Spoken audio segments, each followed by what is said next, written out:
राधे राधे दोस्तों। आज की हमारी कहानी है एक जाट और 7 भूतों की। बहुत ही दिलचस्प और मजेदार कहानी है। अगर भाग्य अच्छा हो तो कोई बाल बांका नहीं कर सकता और भाग्य बुरा हो तो संवर नहीं सकता। एक गांव में एक जाट का घर था। खेती में बड़ी अच्छी फसल थी। अनाज के घर में भंडार भरे रहते। बाड़ी में एक से बढ़कर एक भैंस और गाय और बैलों की जोड़ी तो ऐसी कि हल्के में किसी के पास ऐसी जोड़ी न थी। नाते रिश्तेदारों में उधार चढ़ी हुई थी। दूध दही की तो कोई कमी ही नहीं थी। जाट मजे से खाट पर बैठा हुक्का गुड़गुड़ाता रहता। जाट का एक बेटा था जिसे काम से कोई मतलब नहीं था। खेलता खाता और मस्त रहता। जाट ने भी कभी उसे काम करने के लिए नहीं कहा। बस यही सोचा उम्र के साथ अपने आप ही काम धंधा संभाल लेगा। पर देखते ही देखते सब उलट पुलट हो गया। बुरे दिनों की ऐसी मार पड़ी कि जाट तो खाट पर ऐसा लुढ़का कि फिर वापस नहीं उठा। जाटनी भी गस खाकर गिर पड़ी। 2 घंटे बाद होश आया तो हाथी दांत की चूड़ियां तोड़कर कोने में जा बैठी। जाट का हल्के में काफी नाम था। नाम के मुताबिक और ना काज भी किया गया। अब जाटनी भी उधारी के बल पर बनिए से उधार सामान ले आई। बनिया भी ऐसे लोगों को लक्ष्मी का अवतार ही मानता था। जितना मांगा उससे दुगुना चौगुना तोल दिया। बढ़ चढ़कर जाट का काज किया गया। अनगिनत लोग खाना खाने आए। जाट के बेटे को इस बात से मतलब ही नहीं था कि कौन सी चीज किस भाव से आई है। माँ को इस बारे में समझ ही नहीं थी। काज के बाद बनिए ने खाता लिखवाया तो जाटने की ऊपर की सांस ऊपर और नीचे की सांस नीचे रह गई। सारी संपत्ति लिखवाई तो बनिए से पल्ला छूटा। जाट भी खाता बही तो लिखता नहीं था, इसलिए उसके मरने के बाद कर्जदार ने भी उसे एक धेला वापस न किया। इधर सारी उधारी डूब गई और उधर बनिए के तकाजों ने जीना हराम कर दिया। खाने के भी लाले पड़ने लगे। अच्छे खासे घर का घरौंदा हो गया। फिर एक दिन माँ ने बेटे से कहा, बेटा अब तो तेरा ही भरोसा है।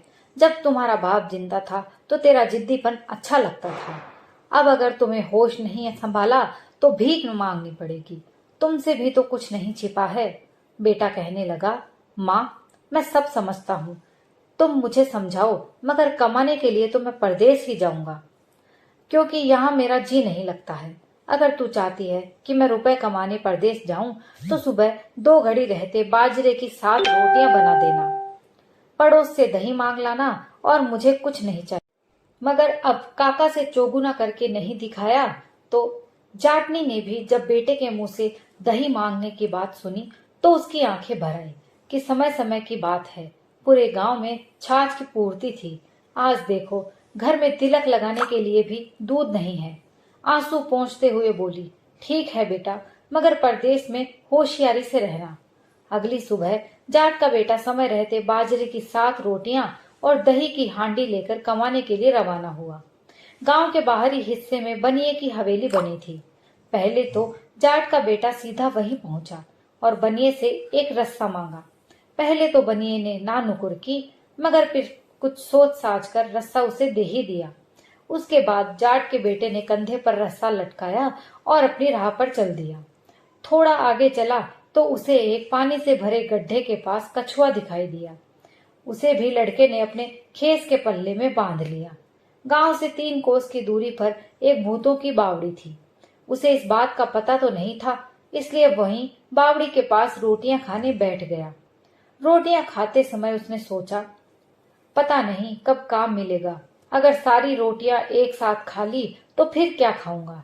इसलिए वो यही सोचते हुए रोटियों को देखने लगा और कहने लगा, 1 खाऊं, 2 खाऊं या 7 को गटक जाऊं। इसी तरह उसने जोर जोर से 3-4 बार कहा। अब बावड़ी में 7 भूत रहते थे। 7 को गटकने की बात सुनकर 7 भूत थर थर कांपने लगे। सोचने लगे, आज तो बड़ी बला आ गई है जो हमें गटकने की बात कर रही है। भूतों के मुखिया ने थोड़ी हिम्मत दिखाई और डपट कर कहने लगा, कौन है। जाट का बेटा भी कम न था। निडर होकर जोर से बोला, मैं कौन हूं अभी पता चल जाएगा, पर तुम बताओ तुम कौन हो। भूतों का मुखिया बोला, हम भूत हैं। जाट का बेटा बोला, तो फिर मैं महाभूत हूं। बहुत दिन हुए, तुमने खूब मनमानी कर ली। आज तो तुम्हें सबक सिखा कर ही जाऊंगा। अब तो मुखिया का कलेजा डर के मारे हलक में आ गया।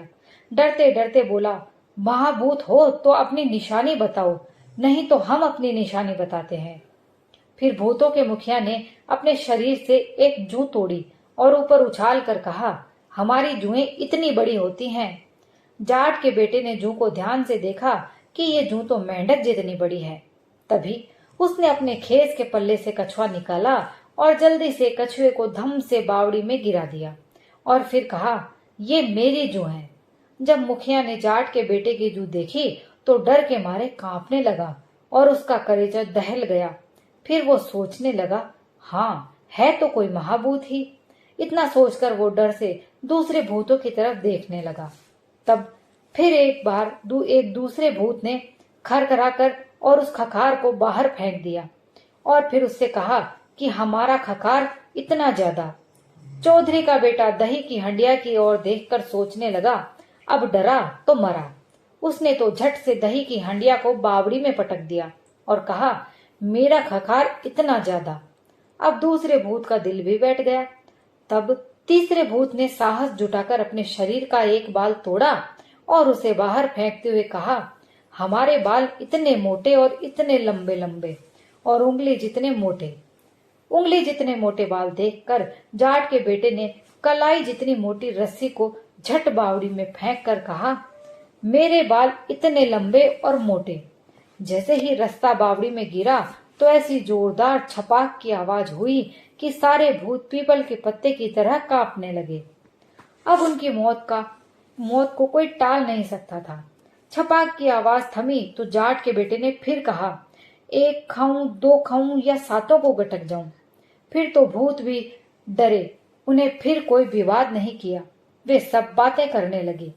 लगता है कोई बड़ा ही राक्षस है। एक बोला, अगर हम सबको खाए तो भी उसका पेट नहीं भरेगा। फिर दूसरे ने कहा, चलो एक बार आजमा कर देखते हैं, क्या पता हम लालच देंगे तो शायद ये मान ही जाए।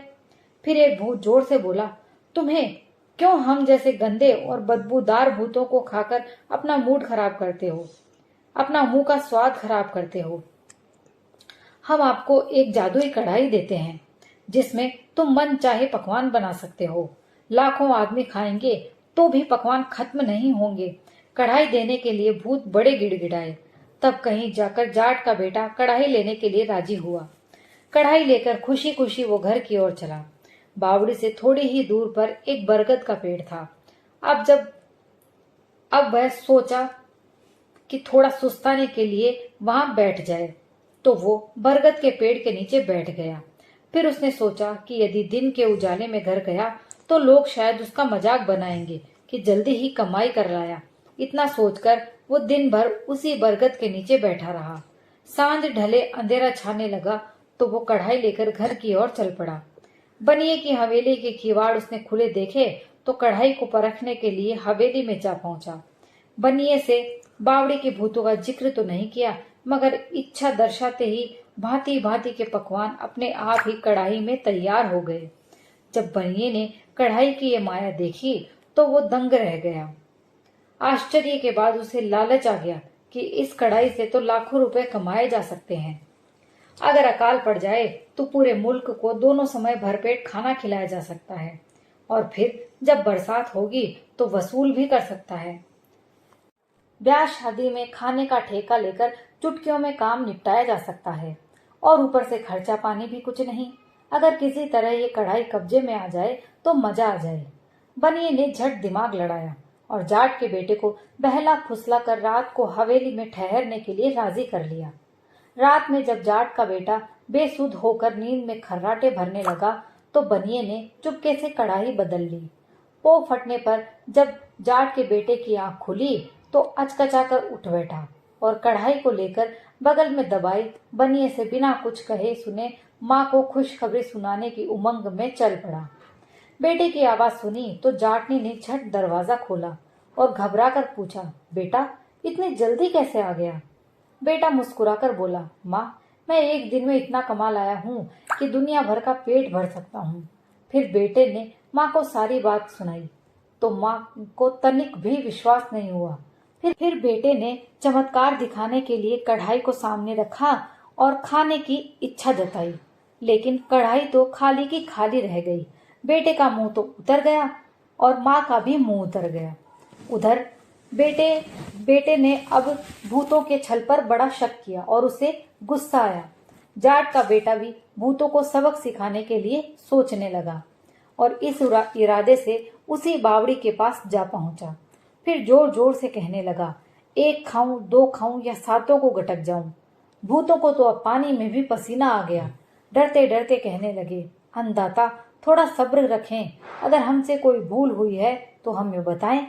भूतों की नब्ज तो जाट के बेटे की पकड़ में आ ही गई थी। अब भला वो क्यों पीछे रहने वाला था। दहाड़ कर बोला, तुम्हें सब पता होते हुए भी तुमने मुझसे धोखा क्यों किया। अगर अपनी पर आ गया तो यहाँ से 50-50 कोस की दूरी तक भूतों का नामो निशान मिटा दूंगा।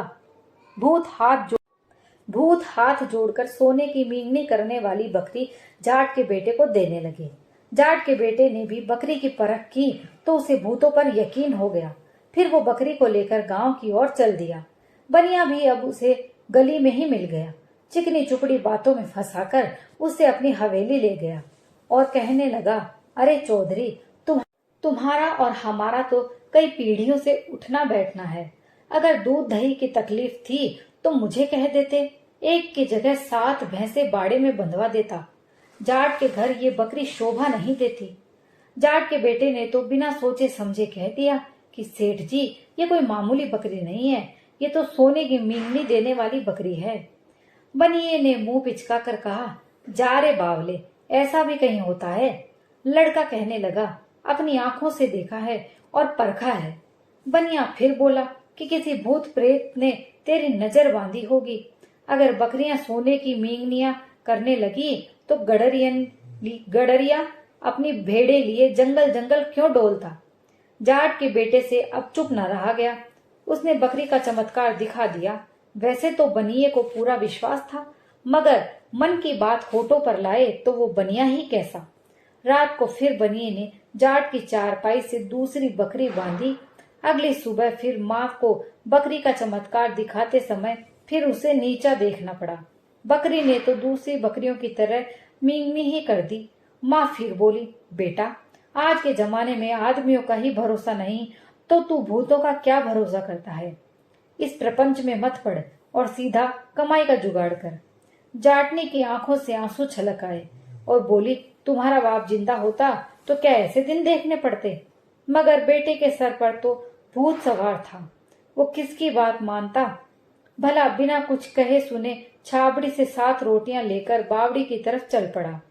बावड़ी के पास जाकर कड़क हुआ बोला, 1 खाऊं, 2 खाऊं या 7 को गटक जाऊं। भूतों के तो डर के मारे कलेजे धड़कने लगे। एक साथ कहने लगे, चौधरी, अब क्या कसूर हुआ है इसमें। अगर हमें खाना ही चाहते हो तो आपकी मर्जी। जाट के बेटे ने गालियां निकालते हुए कहा, चंडालो, जुबान के पक्के होते तो तुम भूत क्यों कहलाते। धोखा दिए जाते हो और डरते भी जाते हो। गुस्सा तो इतना आ रहा है कि बस तुम्हें क्या बताऊं। भूत बोले, बेकसूर भूतों पर गुस्सा करना आपको कतई शोभा नहीं देता। एक बार बात तो बताइए कि आप यहाँ से सीधे घर जाते हैं या रास्ते में कहीं रुकते भी हैं। जवाब देते समय जाट का माथा ठनका और उसने कहा कि 5-7 घड़ी बनिए की हवेली में रुकता हूँ बस, पर इससे तुम्हें क्या। भूतों ने कहा, आज रात ही इसका पता चल जाएगा। अगर कल आपको हमारा छल नजर आए तो जैसी आपकी इच्छा हमें मारना या खाना। इस बार भूतों ने उसे एक छैनी, हथौड़ा और एक कांटेदार टहनी दे दी और कहा कि छैनी से हथौड़े पर 3 बार चोट करने से संगमरमर का महल तैयार होगा और 5 बार चोट करने से चांदी का और 7 बार चोट करने से सोने का महल बन जाएगा। कांटेदार टहनी बनिए के छल का पता लगाएगी।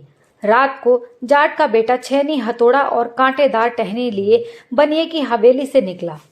बनिए की हवेली के पास से निकला तो बनिए ने उसका रास्ता रोककर कहा, चलो चौधरी हवेली में, चाहे पानी पीकर जाना। ना चाहते हुए भी जाट हवेली चला गया। छैनी हथौड़े को देखकर बनिया कहने लगा, भले आदमी, चौधरी का बेटा होकर ये सिलवट्टों का काम कब से करने लगा। जाट के लड़के ने छैनी हथौड़े के गुणों का बखान किया तो बनिए ने उसकी खिल्ली उड़ाई, मगर मन में उसे पूरा विश्वास भी था। आधी रात ढली तो बनिए ने छैनी हथौड़े को उठाना चाहा, मगर कांटेदार टहनी ने हाथों हाथ चमत्कार दिखा दिया और अपने आप ही सटाक सटाक उसकी पीठ पर पड़ने लगी। बनिया जोर जोर से चिल्लाने लगा तो जाट की नींद खुल गई। अब तक उसका सारा शरीर कांटों से बिंध गया था। टहनी अब भी वैसे ही सटाक सटाक उसकी पीठ पर पड़े जा रही थी। बनिए ने हाथ जोड़कर कहा, चौधरी तेरे पैर पड़ता हूँ, मेरे प्राण बचा लो।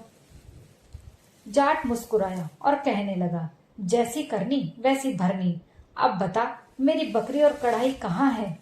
बनिए ने फिर कहा, ये कुकर्म मैंने ही किया है, मुझे माफी दे दे चौधरी, मैं अपनी गलती मांगने के लिए तैयार हूँ। उसके बाद बनिए ने बिना कुछ कहे सुने झट से बकरी और कढ़ाई जाट को लाकर दे दी। टहनी अब भी अपना जलवा दिखा रही थी। बनिए की चीखने चिल्लाने की आवाज सुनकर हवेली के परिवार के दूसरे लोग भी इकट्ठे हो गए। जाट का बेटा बोला, तूने मेरी माँ से बेईमानी से जो माल हड़पा है पहले उसे वापस कर दे, तभी ये टहनी रुकेगी। बनिए ने सारा माल जाट के बेटे को वापस किया तो जाट के बेटे ने 3 बार रुकने को कहा, तब जाकर कांटेदार टहनी रुकी। सुबह बेटे ने माँ को चमत्कार दिखाए तो माँ की आंखें फटी की फटी रह गई। आन की आन में सोने का महल बन गया।